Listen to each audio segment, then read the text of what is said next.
Bismillahirrahmanirrahim. Assalamualaikum warahmatullahi wabarakatuh. Perkenalkan, nama saya Rosmiati Butihe, semester 4 kelas MPIR. Di sini saya akan memaparkan kembali atau menjelaskan kembali materi tentang konsep dasar manajemen perkantoran dengan tujuan untuk memenuhi tugas UTS mata kuliah manajemen perkantoran dan kearsipan. Dosen pengampu Ibu Putriani El Maliki, SPD MPD. Nah, dalam konsep dasar manajemen perkantoran ini ada 4 subbahasan yang akan saya jelaskan.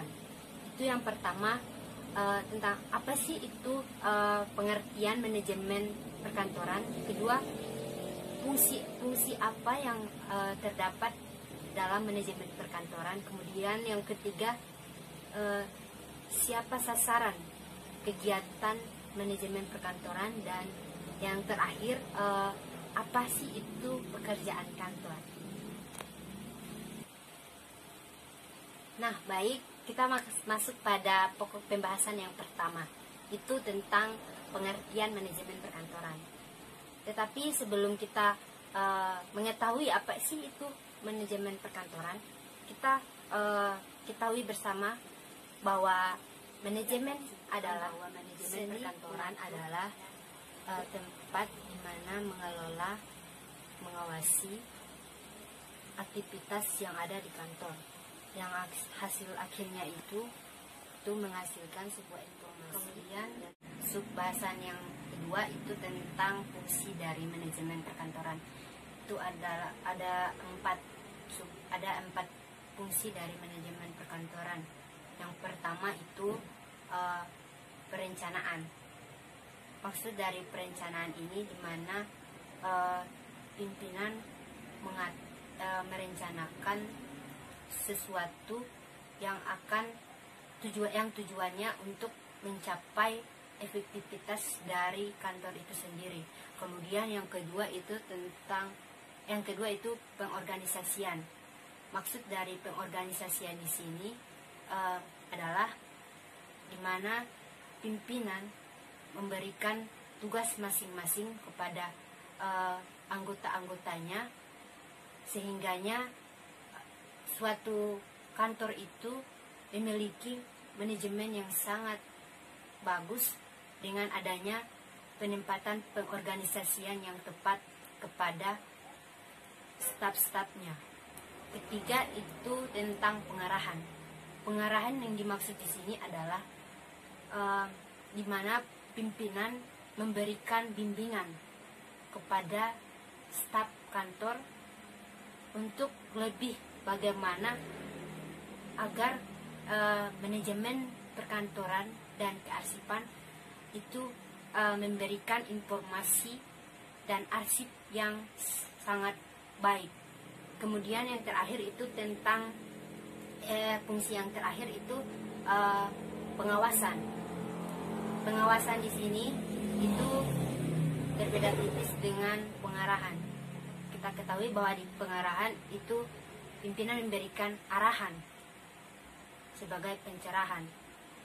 Sedangkan pengawasan di mana pemimpin mengawasi anggota atau staf kantornya agar bisa mengetahui apa saja daya guna atau mengetahui apa dampak-dampak yang terjadi pada manajemen perkantoran dan kearsipan, sehingganya dapat dievaluasi kembali ketika menemukan sedikit kendala atau dampak yang dapat merugikan suatu dari manajemen perkantoran.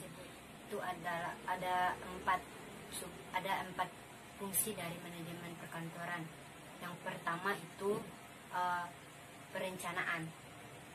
Maksud dari perencanaan ini di mana pimpinan merencanakan sesuatu yang tujuannya untuk mencapai efektivitas dari kantor itu sendiri. Kemudian yang kedua itu pengorganisasian.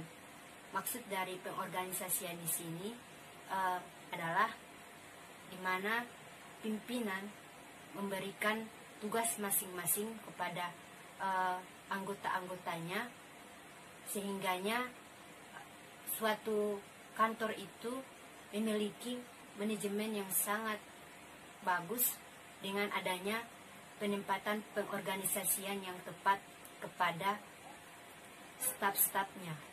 Ketiga itu tentang pengarahan.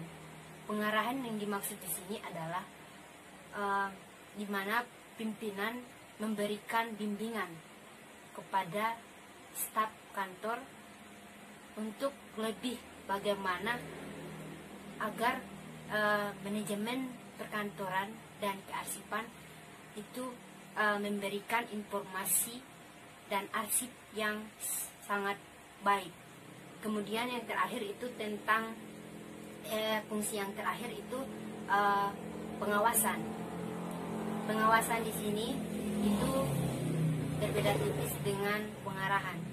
Kita ketahui bahwa di pengarahan itu pimpinan memberikan arahan sebagai pencerahan, sedangkan pengawasan di mana pemimpin mengawasi anggota atau staf kantornya agar bisa mengetahui apa saja daya guna atau mengetahui apa dampak-dampak yang terjadi pada manajemen perkantoran dan kearsipan, sehingganya dapat dievaluasi kembali ketika menemukan sedikit kendala atau dampak yang dapat merugikan suatu. Kita masuk pada pembahasan yang ketiga, itu tentang sasaran dari manajemen perkantoran. Sebagaimana saya pernah membaca sebuah buku bahwa menurut Libey itu ada 9 sasaran dari manajemen perkantoran. Itu yang pertama, ruang perkantoran. Ruang perkantoran di sini harus memiliki kelengkapan perabotan agar para staf atau karyawan dari kantor tersebut bisa lebih nyaman dan lebih efektif dalam mengerjakan tugasnya, sehingga menghasilkan perubahan-perubahan dari sebuah kantor tersebut. Kemudian yang kedua itu tentang komunikasi. Komunikasi di sini ada terdiri dari pelayanan pesuruh, informasi dari kantor antara kantor dan kantor, kemudian papan informasi dan pelayanan tamu.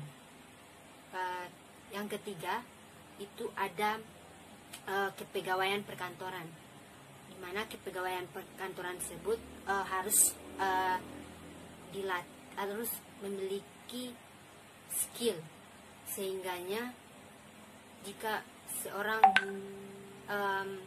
pegawai atau staf karyawan memiliki skill yang luar biasa, itu harus diberikan latihan atau dilatih sebisa mungkin agar menciptakan manajemen perkantoran dan kearsipan yang lebih efektif. Kemudian yang keempat itu ada perabotan dan perlengkapan.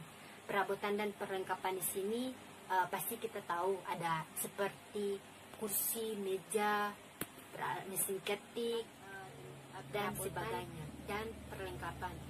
Perabotan dan perlengkapan di sini terdiri dari kursi kerja, meja, ada peti besi, perabotan fungsional, perabotan gudang, pemeliharaan dan perbaikan, ada lemari perbekalan dan penempatan rak dan perabotan dari sebuah kantor tersebut. Kemudian yang kelima itu peralatan dan mesin.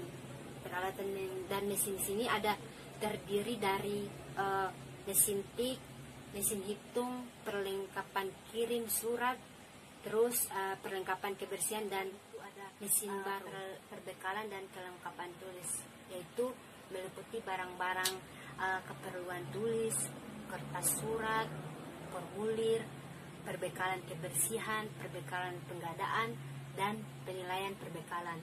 Kemudian yang ketujuh itu ada warkat. Warkat itu meliputi koordinasian formulir, di mana merancang sebuah formulir untuk sebagai pelayanan dari surat menyurat. Ada juga jadwal penyimpanan dan praktik kearsipan dan penyimpanan. Terus yang ke-8 itu metode. Metode di sini meliputi pengolahan bahan keterangan, penyelidikan kantor, pengukuran hasil kerja tulis, dan penjadwalan prosedur tim dari sebuah perusahaan atau kantor. Kemudian yang ke-9 itu kontrol pimpinan pelaksana. Kontrol pimpinan pelaksana di sini itu meliputi perencanaan organisasi, pengawasan, pengelolaan, pengorganisasian, dan sebagainya. Kemudian kita masuk pada sub pembahasan terakhir tentang pekerjaan kantor. Kita ketahui bersama bahwa pekerjaan kantor itu mengerjakan apa yang ada dan diterapkan di sebuah. Kemudian kita ketahui bersama bahwa ada beberapa kegiatan atau pekerjaan kantor.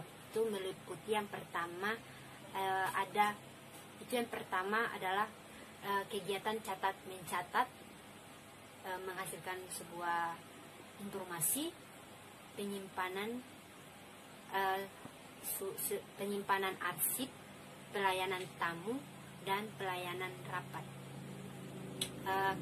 Sehingganya dalam suatu pekerjaan kantor itu harus memiliki kepribadian atau memiliki sebuah skill, di mana agar bisa menciptakan sebuah manajemen yang baik atau bisa memiliki tatanan arsip yang baik, sehingganya ketika pimpinan membutuhkan sebuah arsip itu tidak akan tercecer, sehingganya kita sebagai staf atau karyawan dari sebuah kantor itu harus memiliki kecerdasan, memiliki skill, dan memiliki tatanan agar bisa mengelola sebuah arsip untuk tidak tercecer. Dan itulah sedikit pemaparan materi tentang konsep dasar manajemen perkantoran. Jika ada salah-salah kata, mohon dimaklumi.